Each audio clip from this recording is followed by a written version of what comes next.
గౌరవ మంత్రివారిని కోరుతున్నాను. పల్లా శ్రీనివాస్ గారు.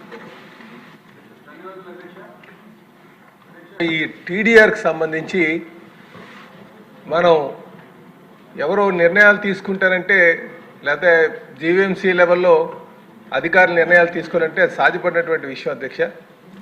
నాకున్నటువంటి అనుభవంతో మేము తెలియజేసేటట్టు ఒక కమిటీ ఫామ్ చేయండి అధ్యక్ష. ఆ కమిటీలో ఇటు మున్సిపల్ అడ్మినిస్ట్రేషన్ నుంచి అధికారులు ఉండాలి, రెవెన్యూ నుంచి అధికారులు ఉండాలి, అలాగే ఏపీఐఐసి నుంచి ఇండస్ట్రియల్ ల్యాండ్ సంబంధించినటువంటి దాని నుంచి కూడా ఉండాలి అధ్యక్ష, ఇరిగేషన్ నుంచి కూడా. దీనివల్ల ఏమవుతుందంటే ఒక నిర్ణయం తీసుకోవడానికి ఇప్పుడు ఏమంటే ఒక డిపార్ట్మెంటు ఒక నిర్ణయం తీసుకుంటే ఇంకో డిపార్ట్మెంట్ అడ్డుపడేటువంటి పరిస్థితి ఉంది అధ్యక్ష. కనుక టీడీఆర్ని త్వరితగతిన ఒక నిర్ణయం తీసుకొని మనం ప్రజలకు న్యాయం చేయాలనుకున్నప్పుడు, లేకపోతే రోడ్డు విస్తరణ చేయాలి, ప్రజలకు అనుకూలంగా ఉండేటట్టుగా చేయాలన్నప్పుడు ఒక కాంప్రహెన్సివ్ పెద్ద కమిటీని ఒక స్టేట్ లెవెల్లో ఒక కమిటీ ఫామ్ చేయాలి. ఆ స్టేట్ లెవెల్ కమిటీ అంటే నిర్ణయాలు తీసుకునేటువంటి కమిటీ సార్, లేకపోతే దీనికి పరిష్కారాలు రావు అధ్యక్ష. చాలామంది రోడ్డు విస్తరణలో ల్యాండ్ పోయి అదే నాకు రాలేదని చెప్పి గతంలో కూడా గత సెషన్లో కూడా మేము మాట్లాడాం. కనుక ఒక కమిటీ ఫామ్ చేయాలని చెప్పేసి ఈ సందర్భంగా తెలియజేస్తున్నా అధ్యక్ష.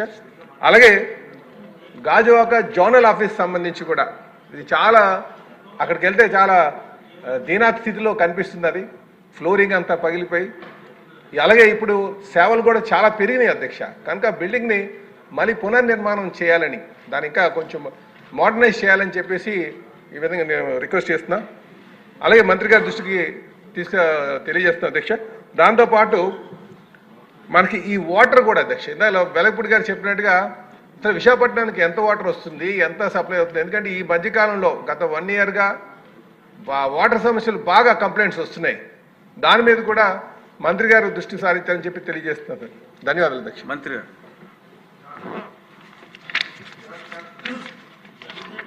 అధ్యక్ష, ఇది విశాఖపట్నానికి సంబంధించింది, అందరూ వద్దండి, వేరే మంత్రి గారి అనుమతితో ఆయన ఒక్కరికి అవకాశం. మీ కాకినాడకి విశాఖపట్నానికి లింక్ ఏంటి? వైజాగ్ నుంచి కాకినాడ దాకా లింక్